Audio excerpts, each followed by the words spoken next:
Good afternoon, everyone. This is TFL librarian Sharon, and welcome to today's training on how to collaborate, meet, and work remotely. Let's be real. We all know that working remotely often means working from home, especially right now. So let's start with some tips that can make it easier for you to work from home.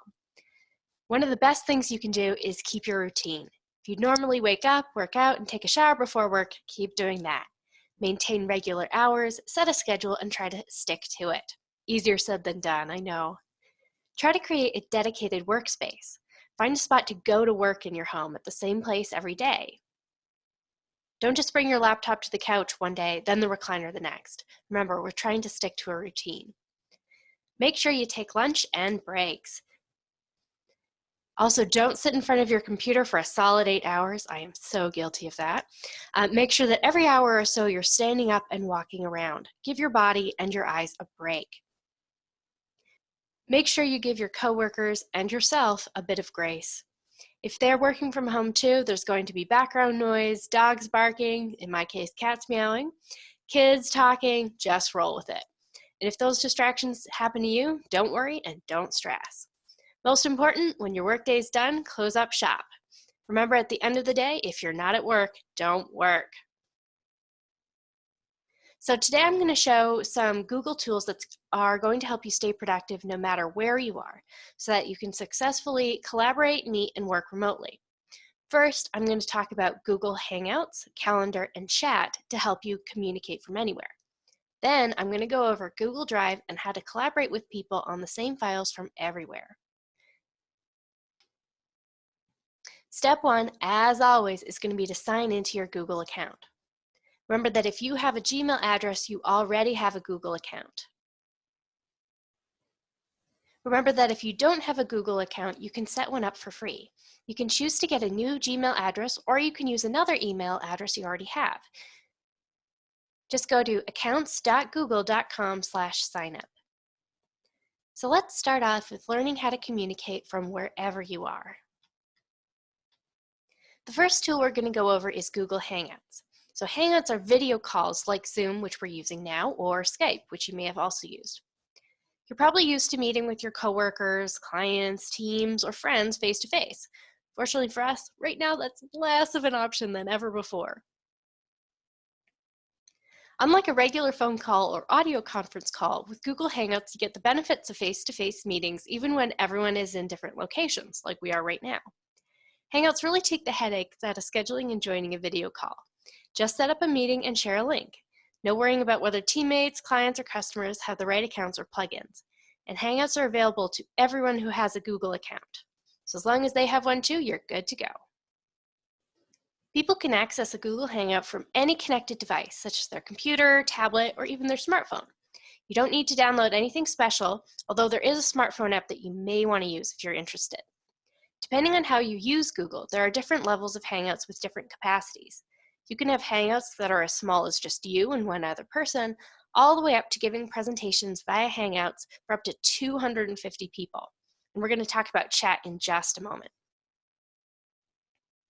So there are 3 ways to start a Hangout. You can go directly to hangouts.google.com.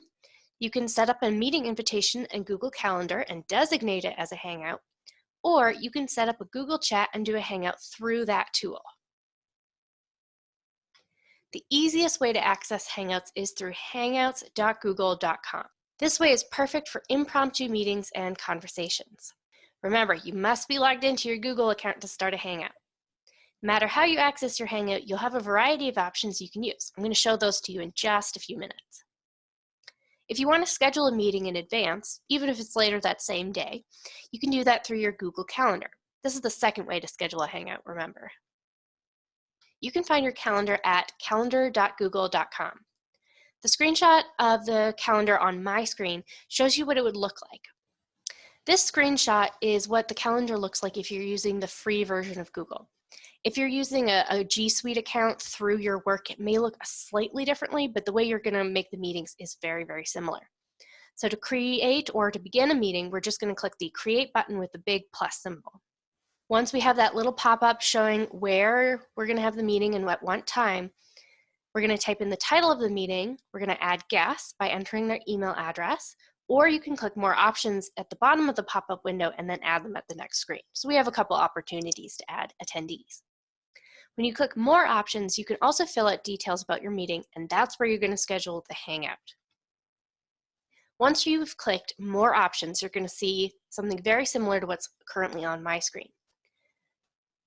To add a Hangout, you're going to click on your calendar invitation and click Conferencing.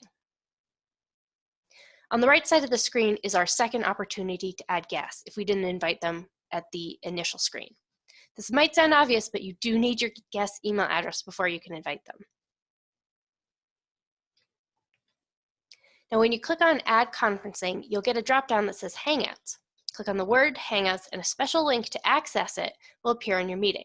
Everyone invited to your meeting will get that link too, so you don't have to worry about getting to them. When you save the meeting on your calendar, everyone you invited to the meeting will get an invitation that looks something like this. They can let you know if they can make the meeting or not. You can see here on my screen they have the option to say yes, maybe, or no. If you go back into the meeting on your own calendar, you're going to be able to see who has replied yes, who said no, and who's not responded at all. When it's time to actually start your meeting, you're going to go back to your calendar, click on the meeting, then click Join Hangouts. Everyone you invited to the meeting is going to do the exact same thing. When you click on the Hangout link, you'll get a screen similar to this with the big green bar that says Join Meeting. As you can see, people can even join the meeting from their smartphone. If people on your team have a computer without a camera, most likely they have one on their phone, and that may be a better option for them. We like flexibility, we like options. Now let's talk about the third way to access Google Hangouts, and that's through Google Chat. When you're at work, it's easy to ask people quick questions or have a short conversation with one or multiple people. Google Chat is the perfect tool for those same things when you're working remotely. Before you can do a video call and chat, you'll need to set up the chat. You can do this from gmail.com. To set it up, all you're going to do is go to the right-hand upper corner of your Gmail screen and click on the gear icon, this little one here. Some options are going to drop down, and we're going to select Settings.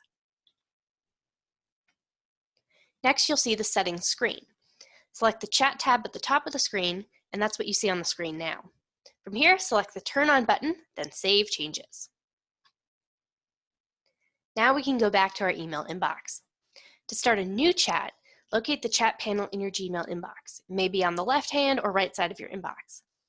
Click on the plus symbol and type in the email address of the person or people you would like to add to the chat. Remember, you can have multiple people in the same chat. You can even name that particular chat so that you can pull it up again easily. You can name your chats things like, say, leadership team, planning committee, or whatever makes sense to the group. Just know that everyone on the chat will see what you named it. You can use chat with people outside your organization too, but you will need to request permission from them first. You do this the first time you try to initiate a chat with someone new and won't have to do it again once they accept. To use the Google Hangout feature in chat, simply select the person or group you want to chat with and click on that video call icon. They're going to receive an alert and an invitation to join your video call. I recommend that you set up some chats and try this out before you think you'll want to use it. It's no fun troubleshooting on a deadline. Now we're going to talk about another way Google makes it easy to work together no matter where you are in the world. You've probably been in a situation where someone on your team created a document or spreadsheet, they emailed it to you and someone else on the team and asked for your thoughts. So you open the file, you make some changes, you save it as version 2, and you email it back. After a day or two of the three of you sending emails back and forth, nobody's going to know which version is correct. There is a way around that though. By storing files in Google Drive, you can share access to files and everyone you share it with can make their changes to one shared file. Best of all, you can see those changes in real time. No more emailing back and forth. Once you're in your Google account, you'll be able to use the Google applications I'm showing you today, plus a lot more that we're not going to have time to get into. So let's start with Google Drive. That's what's really behind everything I'm showing you today. You can find that by clicking on the grid icon on the upper right-hand corner of the screen that I'm showing you. It's this little icon here. I still think it looks like a window pane, but they call it a grid. If you're already in another Google app like, say, Gmail, you can find the grid icon in the upper right-hand corner there too. You should always be able to see this icon. So when you click on that grid icon, you're going to see the Google Drive icon as well as icons for other Google applications. Most likely, the ones you use the most are going to show up first. The link in the quick tip here at the bottom of my screen goes to step-by-step instructions about everything you need to know about Google Drive, including uploading files from other software programs like Microsoft Word and Excel. As I mentioned earlier, Google Drive is a tool that allows you to save all kinds of files in one spot. Your files in Drive can be accessed from your smartphone, tablet, or computer. That means wherever you go, your files follow. No need to remember a USB. So here's the cool part. When you store files in your Drive, you can give access to different files to different people. Maybe you created a draft agenda for a big event and you want everyone on your planning committee to have access. That's the path I'm showing you here on the left side of the screen. But maybe you also have a budget file and you only want one other person to have access to that. That's the path on the right side of the screen. More good news is you can give different people different levels of access to the file. People can either have access to edit a file, comment on the file without editing, or just to view it without the ability to comment or make changes. You can also give people access to a complete folder and store a group of files in that folder. In that situation, everyone who has access to the folder will also have access to the files within it, which means you don't have to individually grant access to every last thing in there.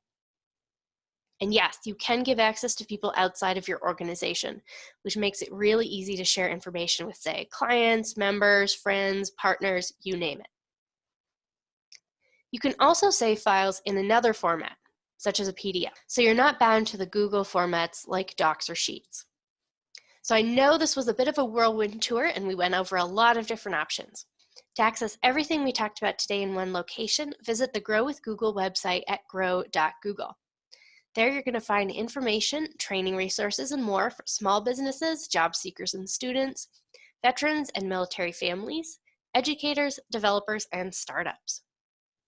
Thank you very much for joining me today. On behalf of everyone at the Turner Free Library, we hope you're staying safe and well and that we'll be able to see you again soon.